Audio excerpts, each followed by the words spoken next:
그리고 한옥이라는 것들은 결국은 공간이잖아요. 어떤 공간이라는 테마를 가지고 여러분하고 같이 좀 이야기를 나누려고 왔어요. 이 불만 살짝 꺼볼 수 있어요? 이거만? 불을 끄면 나름 풀벌레 소리가 굉장히 좀 크게 잘 들린다는 거죠. 그건 뭐냐면 우리가 가지는 핵심, 내가 찾아내려고 하는 컨텐츠에 집중해야 된다는 거예요. 주어지는 환경에 너무 익숙해하지 마세요. 내가 계량하는 거예요. 자꾸만 모든 것들은 다 자기 방식으로 계량해서 더 좋은 것을 가공하고 만들어내요.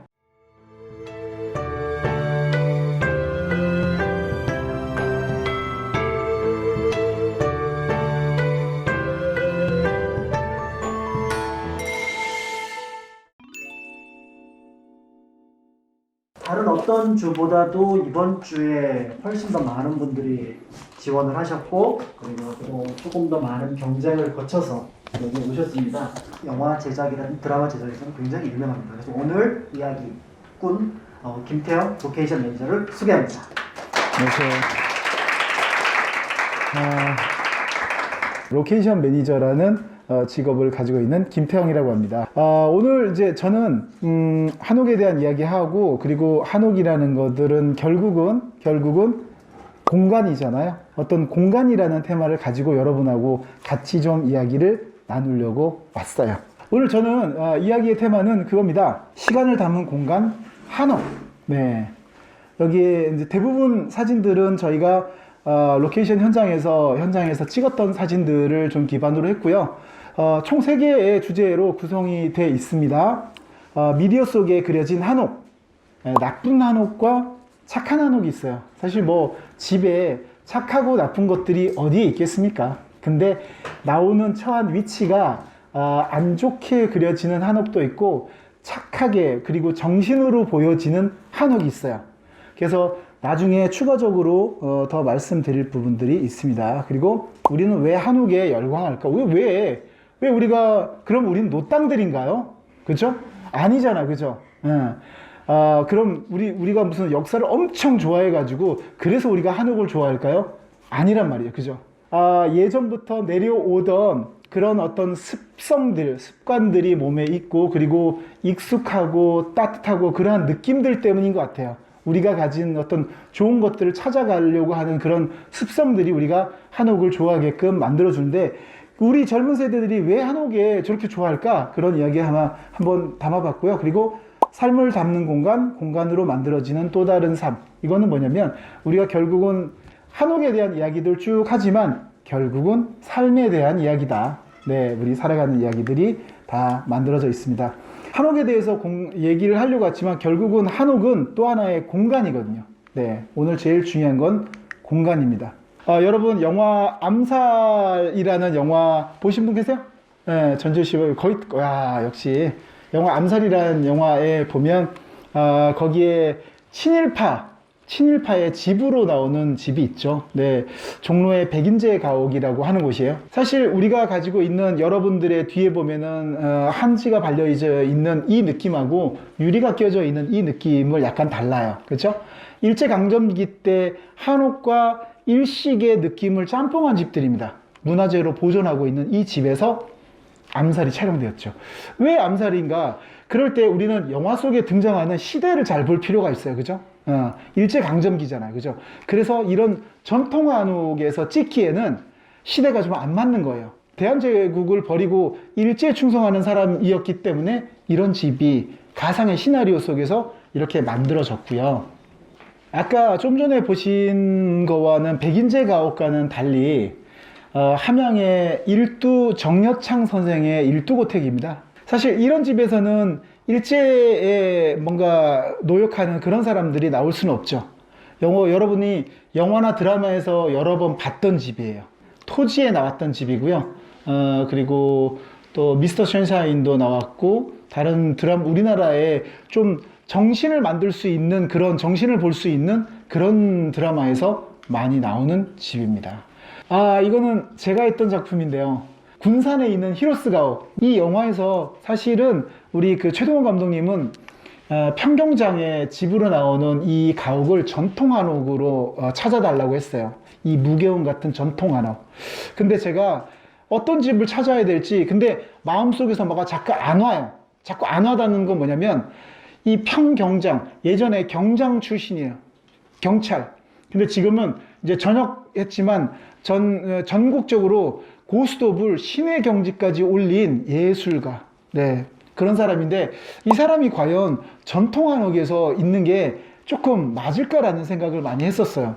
그래서 막 이렇게 자료를 찾아보다가 예전에 장군의 아들 나왔던 집이 있어요. 그 집을 그냥 감독님의 컨펌 안 받고 군산으로 바로 내려갑니다. 군산 가가지고 문 두드리고 구청 설득해가지고 그 집을 헌팅한 다음에 감독님한테 올라와서 감독님, 저는 제가 보기에는 이 고스톱 하는 사람의 집이 전통 한옥이라고는 생각하지 않습니다. 그래서 제가 생각하는 집은 이래가지고 그 일제시대 때 수탈을 한창 많이 했던 군산에서 가장 큰 포목점을 하던 집에 히로스라고 하는 사람의 집이었어요. 저는 이제 제가 로케이션 매니저라는 이 직업을 하고 또 다른 어떤 파트는 또 뭐냐면 로케이션 매니저는 현장에서 어떤 것들을 찾아내고 이렇게 해주는 사람이지만 지금의 개념은 뭐냐면 스페이스 디렉터입니다. 스페이스 디렉터. 이런 스페이스 디렉터는 뭐냐면 없는 공간을 만들어 주는 거예요. 없는 공간을. 그래서 감성이 있는 공간을 찾아내는 일이 나에게도 중요하고 앞으로는 여러분들에게도 중요합니다. 왜? 비즈니스의 핵심은 공간이니까요. 카페가 커피 맛이 좋아서 카페에 갑니까? 분위기가 좋아서 카페 가시잖아요. 그렇죠? 커피 맛을 잘은 모르는데 공간이 좋으면 커피도 맛있게 느껴지고 좋은 사람이랑 있으면 더 맛있게 느껴지고 더 좋게 느껴지는 거죠. 그죠? 그래서 앞으로도 여러분의 비즈니스 핵심 포인트는 좋은 공간을 찾아내는 일이다. 우리나라에서 제일 중요한 게 뭐 역세권 아닌데 이제는 저는 역세권이 중요한 것 같지 않아요. 우리는 더 큰 것들을 보려면 역세권 말고 가장 잊혀져 있거나 누구에게 가장 버려져 있거나 그리고 사회적으로 등한시되는 것들, 그런 것들을 끄집어내서 리뉴얼해서 다시 재가공한다. 두 번째는 공간이 가진 감성을 느끼고 인간의 심리와 연결하는 역할. 감성을 찾아내는 일. 그래서 이런 공간을 만들어서 이 불만 살짝 꺼볼 수 있어요? 이거만?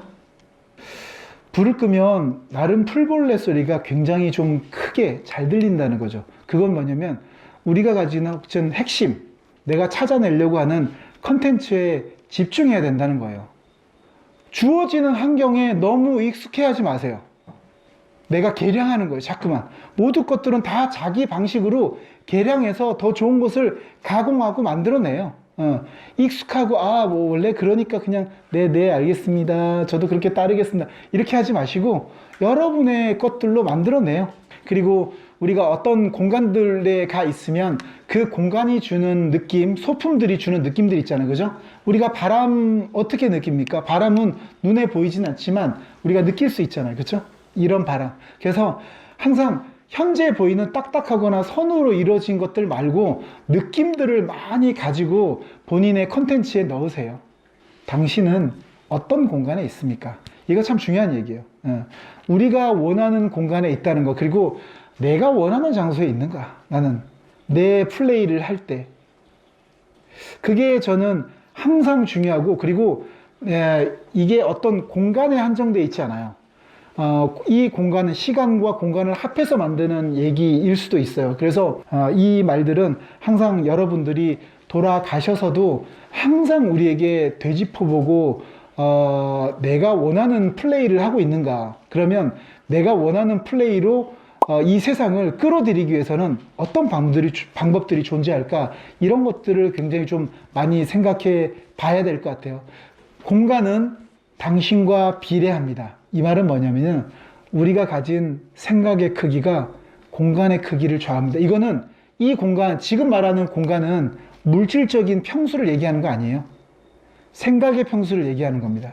그래서 항상 공간이라고 하는 것들을 물질로만 엮이지 마시고 내 생각과 마인드와 그리고 가고자 하는 것들이 이 세상에 어느 정도 큰 역할들을 할 수 있게끔 만들어가는 게 저의 목표이기도 하고 앞으로는 여러분의 목표가 되셨으면 하고요. 내가 하고 싶은 것들을 즐겁게 하는 것, 그게 제일 중요한 거니까요. 여러분의 플레이를 할 수 있는 플레이그라운드를 잘 짜십시오. 그러면 뭐 저는 뭐 이렇게 뭐 돌아가면서 얘기하기도 좀 그렇잖아요. 그래서 자기 가지고 있는 공간에 대한 어떤 생각들도 좋고요. 그리고 저는 이제 광고나 영화나 뭐 드라마 쪽에 이런 공간들을 찾고 있는데 그런 것들에 대한 어떤 사회의 선배로서 그런 것들을 좀 저에게 물어봐 주셔도 되고, 회사를 작은 회사지만 안 망하고 20년 전까지 오기가 참 어려워요. 네. 그래도 즐겁게 지금까지 오며 이렇게 활동적으로 왕성하게 할 수 있었던 어떤 그런 느낌들, 네, 그런 것들에 대해서도 물어보셔도 좋을 것 같고요. 정재현님? 네. 네, 정재현님 먼저. 네, 네. 아까 신신 방송 말씀하시면서 그 자신이 있을 장소를 설계하라 이런 말씀해 주셨던 걸로 기억하는데, 네. 그러면 이제 본인이 생각하시기에 자신한테 좀 잘 맞는 장소를 어떻게 설계하시는지 궁금했어요. 좋은 질문이기도 하고 어려운 질문이기도 합니다. 예. 아까 말씀드렸다시피 내가 잘할 수 있는 것들, 그러니까 내가 그 어떤 전투나 또는 미팅에서 이기려면 자료를 바탕으로 해야 되는 거잖아요. 그래서 저는 이제 로케이션 매니저라는 로케이션 컴퍼니를 하고 있지만 이게 한 200만 컷에서 250만 컷 자꾸만 데이터가 쌓이다 보니까 이게 나중에는 뭔가 이 서랍장에 뒀나? 작년 6년 전에 갔다 오는 걸 그 파일을 어디에 있지? 찾기가 힘든 거예요. 그래서 생각한 것들이 뭐냐면 로케이션 마켓, 줄여서 로마라고 해요. LOMA. 로마라는 플랫폼을 만들었어요. 로케이션 플랫폼을 만들어서 모든 사람들이 예를 들어서 한옥집에서 앉아서 뭔가 회의할 수 있는 곳, 그리고 뭐 고즈넉한 서울의 한옥 이런 것들 치면 진짜 우리가 촬영을 할 수 있거나 어떤 행사를 할 수 있거나 이런 공간들을 내가 찍었던, 우리 회사가 찍었던 것들을 그들에게 공간을 파는 거예요. 공간을 팔거나 무료 공간으로 보여주거나 그렇게 해서 아카이빙을 해 가기 시작했어요. 그럼으로써 지금 민간이 운영하는 아카이브 회사 중에서는, 로케이션 아카이브 회사 중에서는 제일 데이터가 많고 가장 많은 인원들이 들어오고요. 3년 동안 그래도 360만 명 정도가 방문한 사이트로 점점 발견이 되고, 어떻게 하면 그러면 가지고 있는 것들을 누구한테 더 많이 퍼뜨려서 그 사람들이 내가 소중한 사람으로 느끼게 할 수 있을까, 이게 제일 중요한 것 같아요. 그래서 너무 꺼들고 있지 말고, 공유 경제의 세상이잖아요. 많이 풀으십시오. 정보도 주고 도와주기도 하고 적극적으로 누군가한테 콜라보도 해주고 아이디어도 주고, 손해보는 내가 이건 손해일 거야 라고 생각 많이 하지 마십시오. 왜? 우린 구글이나 네이버에서 공짜로 다 해다가 정보 다 찾고 그러잖아요. 공짜로 다 먹고 있잖아요. 그 공짜를 갖다가 또 여러분의 컨텐츠를 만드십시오. 그래서 재가공. 그랬을 때 사람들이 내 플레이그라운드로 손쉽게 찾아올 수 있게끔 하다 보면 어느 순간 나의 공간에서 놀지 않을까. 그게 내가 가진 전략입니다. 자, 그 다음 번 건우님. 저는 그냥 되게 기본적인 게 궁금한데, 되게 그 로케이션 매니저라는 직업을 어떻게 선택해서 시작하게 되셨는지. 그 전에 그 대학교 홍보물 만드는 회사에 PD를 하고 있었는데, 로케이션 매니저라는 것들을 시작할 때도 나는 이 길이 이렇게 힘든 줄 알았으면 내가 시작을 안 했죠. 사기당해가지고. 진짜. 그건 농담이고, 이게 프로덕션, 광고 프로덕션을 했던 같은 대학 동기 형이, 그 사람도 프로덕션을 그만두고 할 일이 없는 거예요. 그래서 이런 로케이션 매니저라고 미국에는 이런 게 있다던데 한국에 이런 게 없대. 한번 해보자. 그래서 대학 동기들 3명이서 500만 원씩 작출을 해가지고 그때 시작을 하게 됐습니다. 그래서 몰랐던 분야이긴 하지만 막상 내딛고 나니까 너무 재밌고 힘들고 아주 들어오면서도 뭔가 매력 있고 할만해요.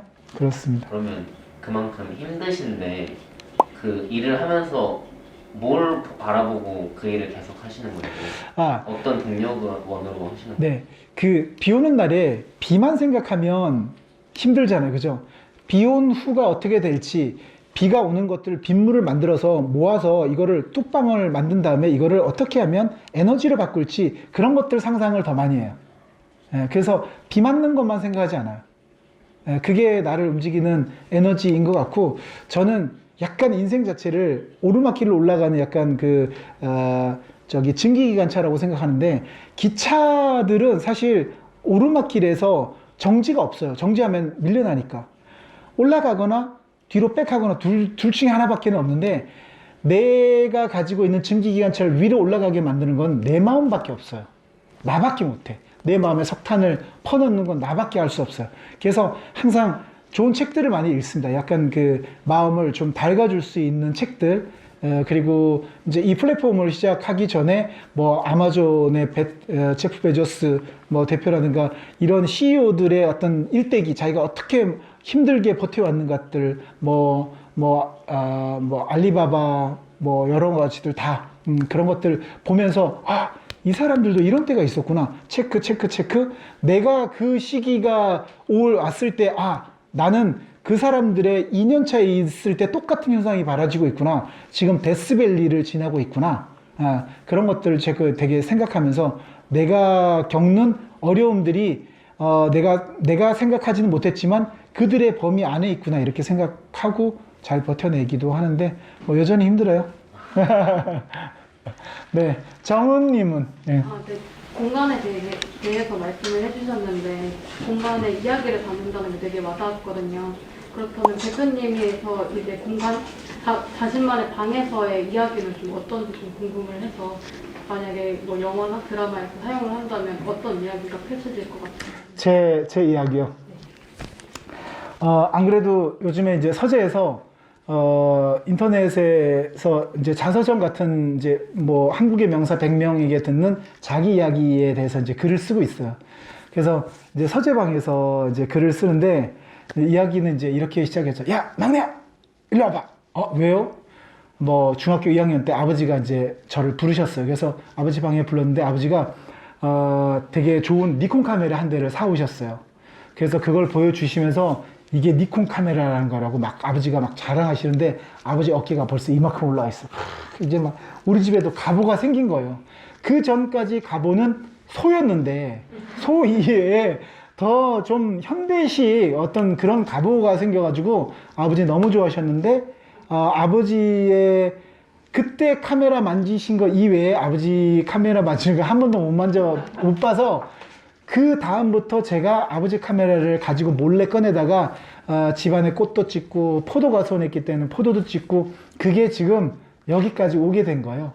네, 민정님은? 저도 강연 너무 잘 들었고요. 네. 저는 제가 이제 졸업이 얼마 안 남아서 그런지 되게 진로 고민이 많아서 말씀하시는 내내 되게 진짜 이 일이 너무 좋고 신나는 사람한테 보이는 그런 기운이 느껴져서 되게 인상적이었고요. 네. 그래서 혹시 커리어적인 측면에서 최종 목표 같은 게 있으신지? 최종 목표는 어떤 그 스팟이 아니라 상태예요. 저한테는. 그 우리가 목표가 뭔가 뭐 평수를 늘리거나 뭐 무엇이 되겠다 이렇게 되는 것이 목표일 수도 있는데, 저는 그냥 제 자신이 지금까지 왔던 것들처럼 내가 몸이 아프지 않으면서, 그래서 이제 운동도 되게 많이 해요. 운동도 많이 하면서 내 스스로가 식지 않는 열정을 유지하도록 온도를 유지하는 게 저의 목표예요.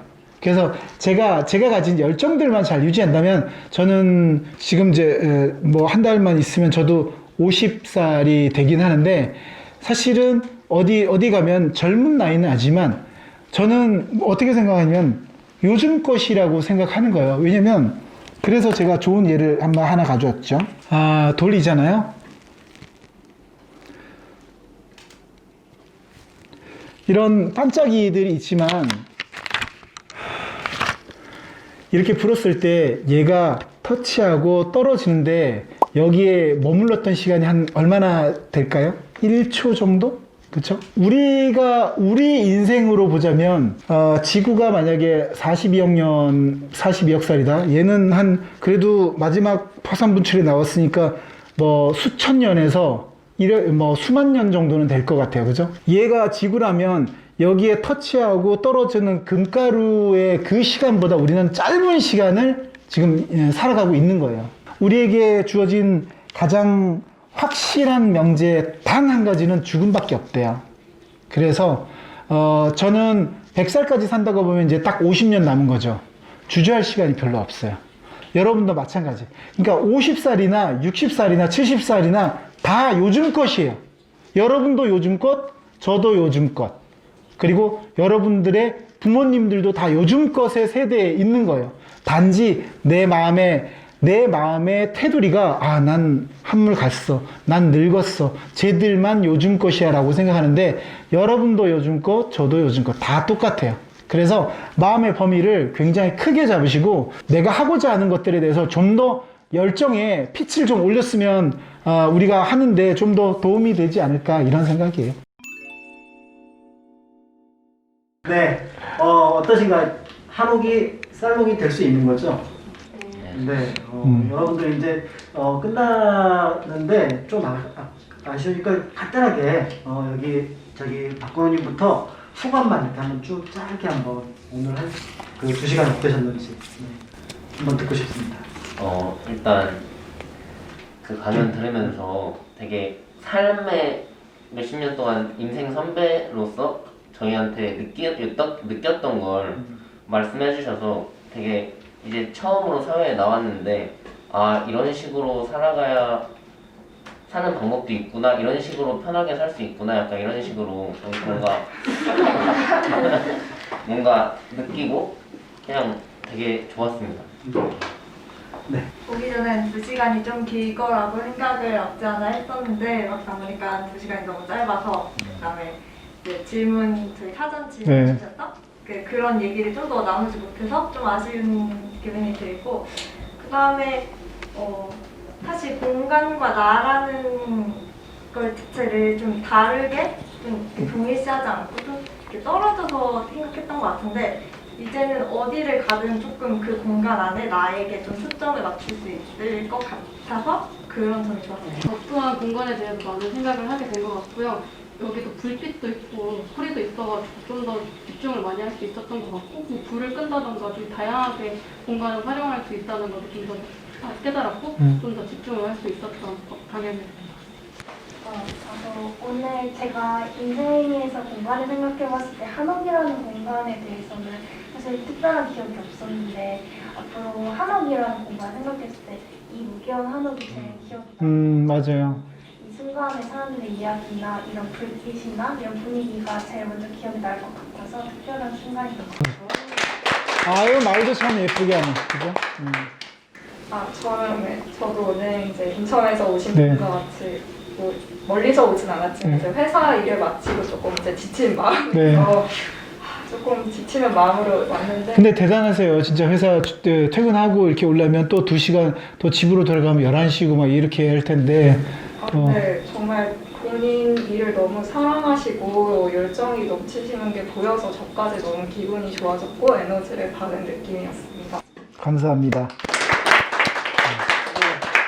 자, 오늘 이제 4주차 한옥사로 이제 소감까지 발표하셨으니까 오늘 강의하시고 또 이제 질문에 대답하시고 이렇게 하셨던 김태형 로케이션 매니저님의 소감을 마지막으로 듣도록 하겠습니다. 네. 2시간이 진짜 금방 갔어요. 이렇게 이야기하면서도 사실 더 많은 이야기들을 좀 살을 붙이려고 하면 또 우리 뒤에 본부장님 빨리 하라고 빨리 또 사인을 보내고 지금 생방송 돌아가는데 그래서 그런 사인들 때문에 또 정신이 돌아와가지고 좀 하게 되는데 이런 자리에서 이렇게 또 정자하고 이렇게 다소곳하고 다정한 모습으로 이렇게 만나니까 마음이 되게 친근한 느낌들이 더 많이 오고요. 앞으로도 또 사회에서 우리가 어느 자리에서 더 만날 수도 있지만 어디서 만나든 또 반갑게 서로들 인사하고 맞아주셨으면 하고요. 그리고 또 여러분들이 일하는 어떤 곳들, 계신 어떤 곳들에 대해서 또 어떤 도움이 필요하다 그러면 또 제가 달려갑니다. 예, 저는 뭐 어려운 사람이 아니니까요. 어디든 있을 수 있는 여러분과 똑같은 자갈돌과 같은 어떤 그런 사람이라서 그렇고 오늘 또 이 자리에서 종로에서 마련한 한옥살롱 스토리에서 또 여러분들과 함께 이야기를 나눠주게 해준 또 종로구청에 감사드리면서 다음에 또 멋진 곳에서 만나기를 기대합니다. 감사합니다. 네, 2시간 동안 고생 많이 하셨고요. 이제 이것으로써 한옥살롱 이제 4번째 주차, 그리고 여러분들에게는 또 어떻게 보면은 굉장히 조금은 특별했던 2시간의 시간을 마치도록 하겠습니다. 처음 기획했을 때는 한옥과 공간이라는 것으로 기획을 했는데 뜻밖의 김태형의 공간이 됐습니다. 그런데 그 공간이 다시 이제 우리가 한옥으로 환원이 된다는 것들을 확인했던 시간이었던 것 같고요. 제가 항상 가끔 항상이죠. 강의 갈 때 하는 얘기가 있습니다. 그 강의의 질은 청중이 만듭니다. 오늘 탁월하신 여러분들과 함께한 덕분에 네. 우리 김태형 매니저님이 빛이 났는데요. 우리 모두 오늘 자리를 마감하면서 감사하는 뜻으로 박수 한번 치겠습니다. 감사합니다.